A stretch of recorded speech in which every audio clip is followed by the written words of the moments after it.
Ajak siapa? Ajak mampu bapak. Bebek. Bukan incar harta, geng motor aniaya warga demi eksistensi. Sekelompok geng motor menganiaya seorang warga hingga harus menjalani perawatan serius di rumah sakit. Dua pelaku sudah diamankan, namun polisi masih memburu pelaku lainnya.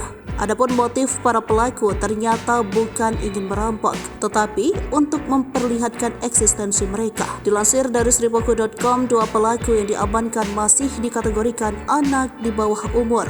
Saat beraksi, mereka membawa senjata tajam. Peristiwa meresahkan itu terjadi di Jalan Garuda Hitam, Lubuk Linggau. Kejadiannya sempat viral di media sosial. Kanit Pidu Polres Lubuk Linggau, Ibtu Jemi Amin Kubayel mengatakan, bila motif pelaku menganiaya korban hanya ingin menunjukkan bahwa mereka paling jago di antara komunitas lainnya di Lubuk Linggau. Saat diamankan, kedua pelaku ini masih menyimpan senjata tajam yang diselipkan di punggungnya. Jemi mengakui para pelaku memang mempunyai grup motor. Grup mereka berdasarkan daerah tempat mereka tinggal, bukan berdasarkan merek atau jenis motor. Hasil penyelidikan lapangan juga kumpulan remaja ini bukan hendak melakukan aksi curas. Kedua pelaku yang diamankan merupakan pentolan di komunitas itu. Bila terjadi keributan, mereka yang terdepan.